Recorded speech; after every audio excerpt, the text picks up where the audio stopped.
Salut à tous, c'est Arnaud pour Geek & Vaps. Donc aujourd'hui, review du Magus de chez Simuran.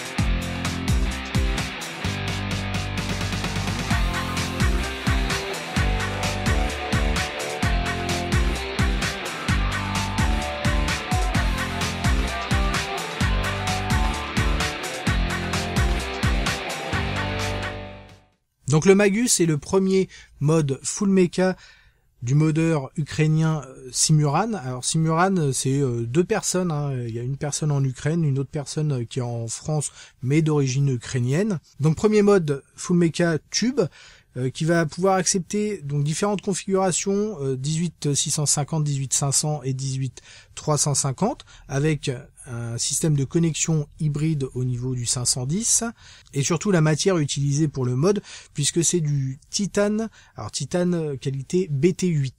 Donc autant dire qu'on a un mode qui est très léger, à savoir qu'en 18650 on va être à 72,2 mm de long pour 36 grammes seulement.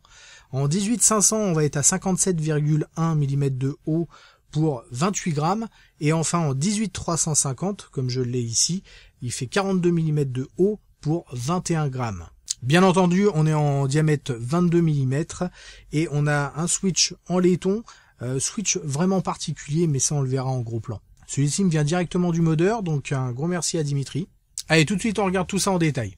Donc votre mode arrivera dans une sorte de petite sacoche comme ceci, hein, alors je sais pas si c'est du cuir, simili-cuir, avec Simuran, vous voyez, en impression dessus.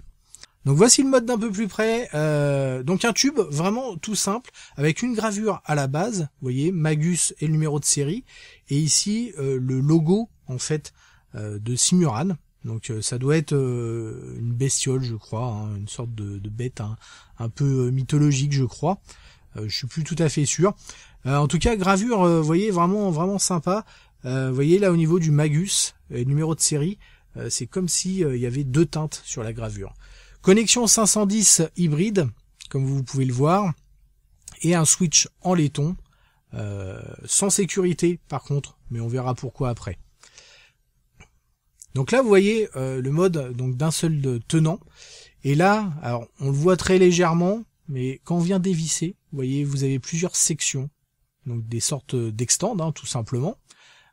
Donc on a deux extends, plus le top cap et puis le bottom cap. Donc on va retirer tout de suite le top cap.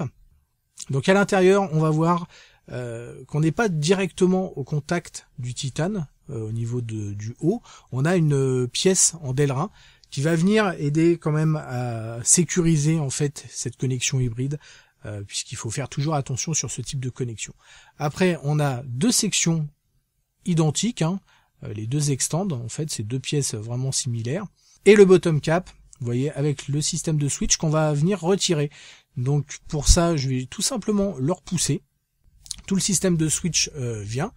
Donc la pièce en elle-même, toute simple, vous voyez, avec une sorte de petit rebord à l'intérieur. Vraiment, c'est usiné très finement. C'est franchement nickel. Et le switch, alors vous voyez, hyper plat, très particulier, pas de ressort. En fait, on a une pièce comme ceci en Delrin pour venir isoler en fait notre accu. Et cette pièce-ci va faire office de ressort. Alors c'est pas une pièce en laiton, apparemment c'est un alliage un peu particulier qui fait que cette pièce ne devrait pas bouger. Et ensuite on a le switch en lui-même, en laiton, avec une petite fente sur le côté pour le dégazage. Donc vous voyez, on a vraiment un switch ultra fin. Alors à savoir que donc cette pièce ne devrait pas bouger. Néanmoins, ils en fournissent une supplémentaire au cas où. On le verra un peu après. Donc pour mettre en place à nouveau le switch, on vient le placer comme ceci. Ça vient se mettre tout naturellement, hein, rien de particulier. Hein.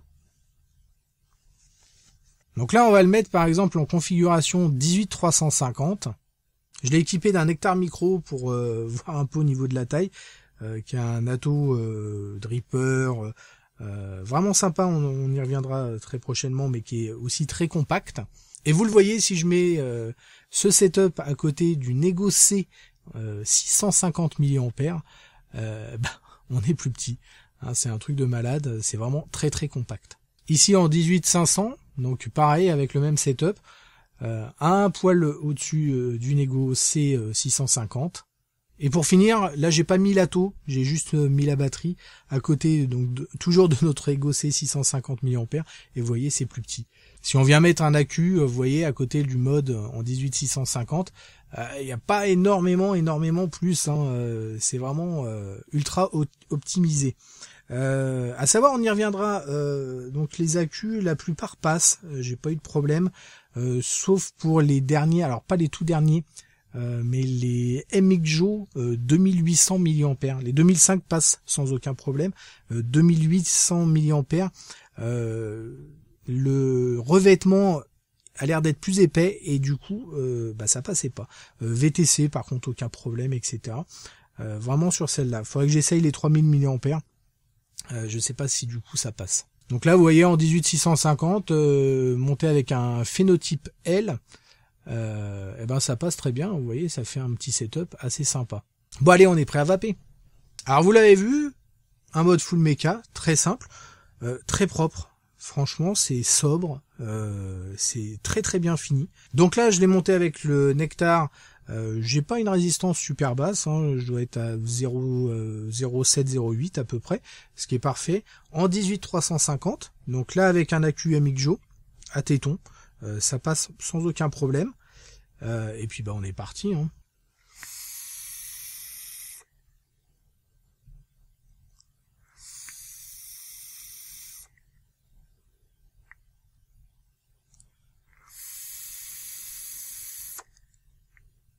Alors la sensation au niveau du switch est vraiment toute particulière. On a une course qui est fatalement très très courte. Après, il faut appuyer quand même un minimum. Le système de switch en lui-même nécessite une bonne pression. Hein, on n'est pas sur un switch type, comment on pourrait dire, switch aimant ou des choses comme ça, où la course va être plus longue, mais peut-être plus douce. Là, on a vraiment quelque chose, alors qui se fait au fur et à mesure et qui devient limite plus ou moins tactile en fait. C'est assez marrant, très surprenant en tout cas comme switch. Donc là en 18350, pas de souci, ça passe. À savoir que, comme je le disais, est fournie donc une rondelle supplémentaire de remplacement au niveau du switch, et on a aussi une autre rondelle pour la partie supérieure, au cas où au niveau de la connexion hybride, votre connexion 510 soit être un peu trop longue par rapport à votre accu, vous pouvez rajouter une rondelle au-dessus du mode pour allonger un peu cette connexion. En tout cas là, MXJO à téton, et ça passe sans problème. Donc là on va passer sur la configuration en 18650, on va avoir plus d'autonomie quand même et un peu plus de patate, hein, forcément. Attention bien entendu hein, sur ce type de mode à vos montages, ne faites pas n'importe quoi, ne descendez pas trop bas en home. Par exemple là j'avais montré avec le phénotype, j'étais avec une résistance relativement basse, attention là, puisque concrètement vous allez avoir assez rapidement une chauffe au niveau du switch. C'est totalement normal bien entendu, hein, sur des résistances très basses comme ça chauffe, c'est logique. Donc c'est pas un mode qui est fait pour de l'ultra low résistance. Donc voilà, là je suis en 18650, la prise en main est meilleure en 18350. Pour le coup c'est vraiment, pour moi c'est vraiment trop petit. C'est ultra compact, c'est génial, ça y a rien à dire, mais pour moi pour le coup c'est trop petit. En 18650 déjà il est pas gros, hein. Il est pas gros, en plus avec le Nectar ça le fait super bien, vous pouvez utiliser un peu n'importe quoi. Et puis on est parti.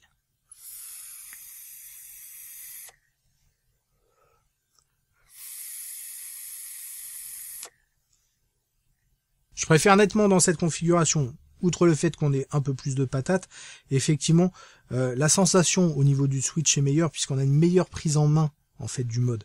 En 18350, on a limite un peu du mal à savoir où mettre les doigts, hein. Bon ça c'est le cas d'à peu près tous les modes vraiment très compact. Donc ça c'est mon ressenti personnel, j'ai envie de dire. Maintenant, en 18-650, on a quelque chose, voilà, qui est pas grand du tout, quoi. Si je mets, allez, ouais, tenez, je mets à côté du Nexome. Vous voyez, il y a que le drip tip qui dépasse, mais sinon, avec la totale, en 18-650. Donc franchement, il y a rien à dire à ce niveau-là. C'est vraiment nickel. Alors vous allez me dire, un mode en titane comme ça va pas être donné.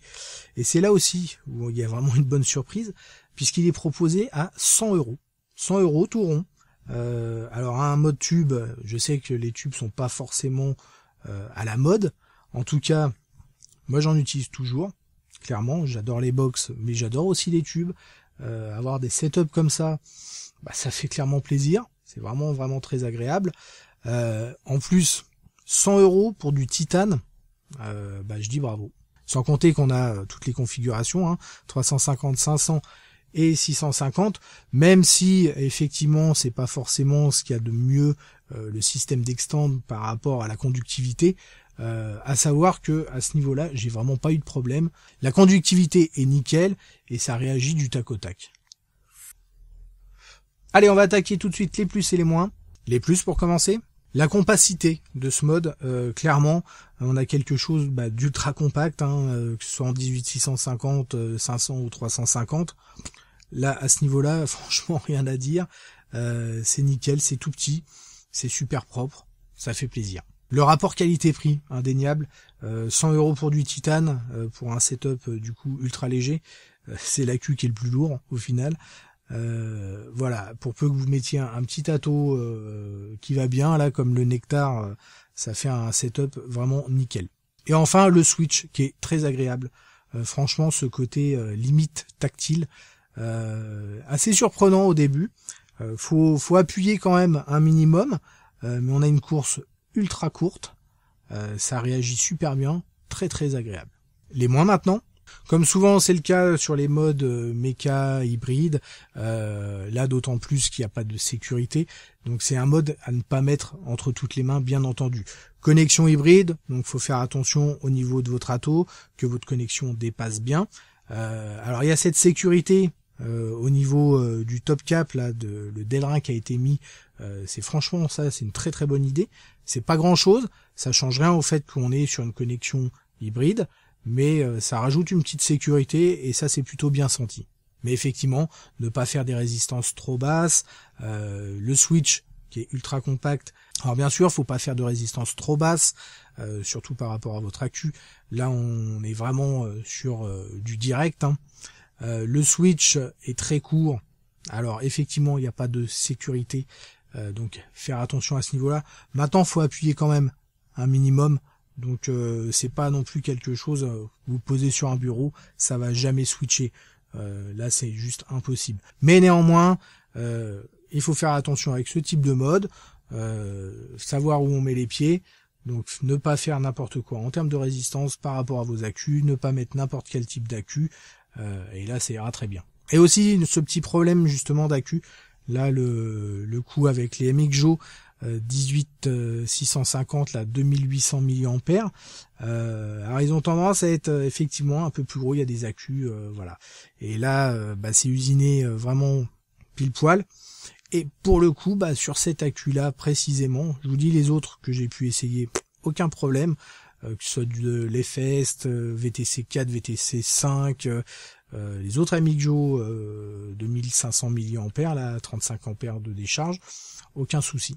Voilà, en tout cas, un très beau mode à un prix, encore une fois, quand il m'a sorti le prix, j'étais étonné, parce qu'en plus du titane, je me suis dit, bon, ça y est, le titane, ça va partir.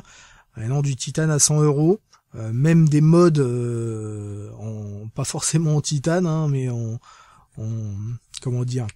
acier inoxydable, vous allez retrouver des fois des plus chers que ça, et tout simple. Là pour le coup ouais c'est un bel effort de leur part. Voilà, en tout cas, si vous êtes friand de ce type de format, connexion hybride, tube, etc., allez-y, foncez. On se retrouve très rapidement pour de nouvelles aventures. Merci d'avoir regardé cette vidéo. N'oubliez pas de vous inscrire ou de participer à l'EDUS. Et en attendant, une très bonne vape à tous.